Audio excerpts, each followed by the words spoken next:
প্ৰথমে চাই লওক কেইখনমান ফটো।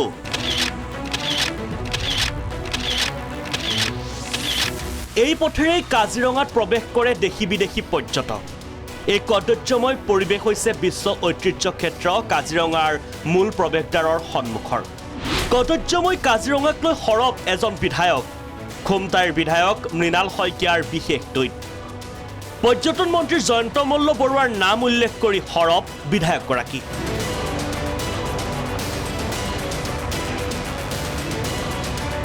বিশ্ব ঐতিহ্য ক্ষেত্ৰ কাজিৰঙা ৰাষ্ট্ৰীয় উদ্যানৰ কহৰা চাৰিআলিৰ এই লেতেৰা পৰিৱেশ আজিৰ নহয়, বহু বছৰৰ পৰাই এনেকৈ লেতেৰা হৈ আছে অঞ্চলটো।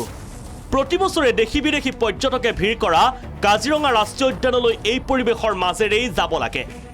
এই বিষয়টো বিধানসভাত উত্থাপন কৰিও কোনো সদুত্তৰ নাপায় ছ'চিয়েল মিডিয়া এক্সৰ জৰিয়তে প্ৰতিক্ৰিয়া প্ৰকাশ কৰে বিধায়ক মৃণাল শইকীয়াই। মই ভাবি নাপাওঁ যে কিয় এই বিভাগটোৱে টুৰিজমেই যিহেতু দায়িত্ব, কাজিৰঙা বুলিলেই পৰ্যটন আৰু ইমান লেতেৰে পেতেৰে। মই আগতে ছ'চিয়েল মিডিয়াত মই বাহিৰা মানুহো দিয়া দেখিছোঁ, এই পৰ্যটকসকলে আহি পেলাই যে ইমান লেতেৰে পেতেৰে স্থান, আৰু সেইটো লৈ মই চিন্তিত হৈ পেলাই মই নিজে ছ'চিয়েল মিডিয়াত দিয়াটো বাদেই আৰু মই বিধানসভাত নিজে ফটো তুলি নি পেলাই তাত মই দাখিল কৰিছিলোঁ আৰু মই এটা বক্তব্য ৰাখিছিলোঁ যে কাজিৰঙাখন আচলতে চাফা চিকুণকৈ ৰাখিব লাগে। যিহেতু আমাৰ অসমৰ পৰিচয়, ইয়াৰ পৰা গ'লে কাজিৰঙা ভিতৰত সোমাই বুলি ইমান ধুনীয়া এটা জেগা, ইমান মানে জীৱ জন্তু, বায়'ডাইভাৰ্চিটি, ইমান ডাইভাৰ্চ এটা বায়'ডাইভাৰ্চিটি, কিন্তু কি এটা ইম্প্ৰেশ্যন লৈ যাব মানুহৰ যে অসমীয়া মানুহ ইমান লেতেৰা নাই বা আমাৰ কাজিৰঙালৈ ইমান মানে টুৰিষ্ট আহিলে, আমি সেইটো লৈ গৰ্ব কৰিলে নহ'ব। সেই টুৰিষ্টখিনিয়ে কি এটা ইম্প্ৰেশ্যন লৈ পেলাই অসমৰ পৰা কি এটা ইম্প্ৰেশ্যন লৈ গৈছে, আমি কোৱালিটি টুৰিজমটো দিব লাগিব নহয়।